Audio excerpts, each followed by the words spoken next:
Every time I check in with the political situation in America, I'm bombarded with such willful ignorance and blatant hypocrisy. I love everything about Donald Trump. I feel he can be trusted. What are some of the things he did that you agreed with? I agreed with everything he did. One specific?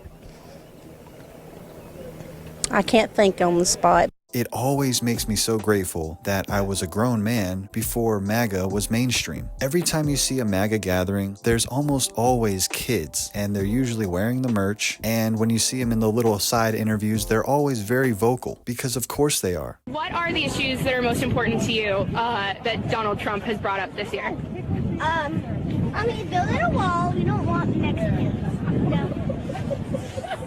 All of the grown-ups around them, the ones who are supposed to guide them through this life and have the answers, I can't think on the spot, are telling them this is okay and this is the way to live. Honestly, it just gives me North Korea vibes and just makes me think of the insane amount of indoctrination that those children go through as they're growing up.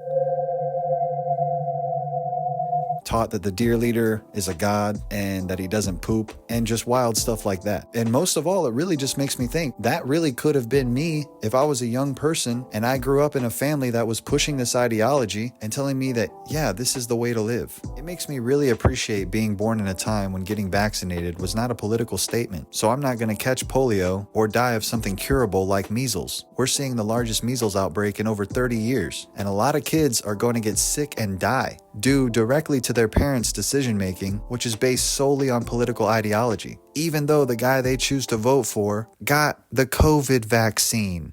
The South Carolina outbreak has hit more than 930 reported cases. Doctors fear that outbreaks like this one are becoming the new normal. I love everything about Donald Trump. It really makes me sad for these kids, and it's a little spooky to think that with the way things are panning out right now, if I was a kid growing up, I might be one of those unvaccinated children. But on the positive side of that, as people grow and learn and experience life for themselves, maybe read a couple books, they can change. We see this a lot in the religious community, whether it's Mormonism, fundamentalist Christianity, or anything like that. And then crazy enough, a lot of those people become the loudest voices in protest of such ideology. I didn't grow up in a religious household or anything, but I grew up in a home where my military veteran dad often was watching Fox News and was a pretty staunch George W. Bush supporter. This was during the whole Iraq War era, but my mom was not political at all. And they often used to have pretty audible discussions about this very point. It was not uncommon to hear her asking him to turn that shit off and shut up about George W. Bush.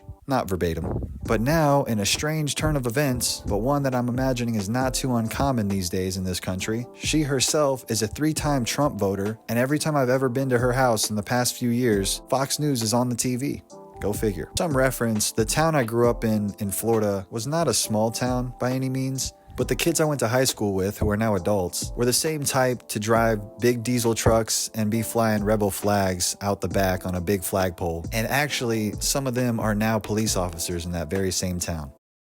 Which, holy shit. I don't know whether to be grateful to these folks for showing us who they are, or to be nostalgic for a time when people just kept that shit to themselves.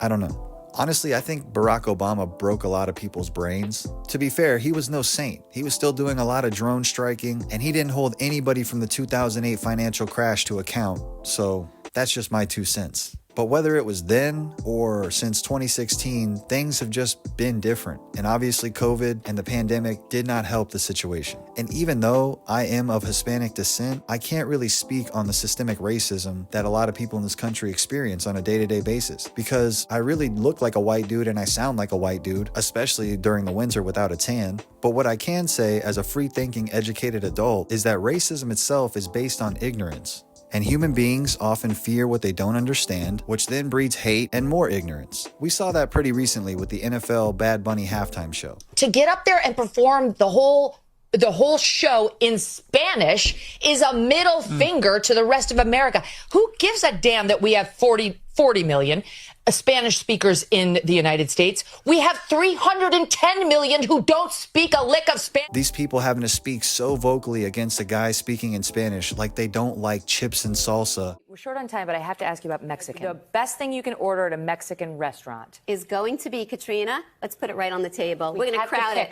Enchilada. Fajitas. Fajitas win. Winner! Winner. That is what I get every time I go to Mexico. The hypocrisy is just to the roof at this point. I don't really have an outro for this video, but all I can say is just be kind. Be kind to your neighbors. Say hi to people when you go to the store. Help an old lady put a case of water in her cart, or let that person pull out in front of you in traffic.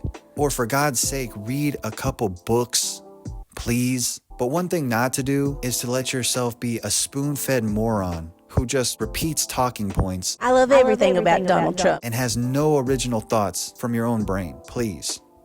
Thanks.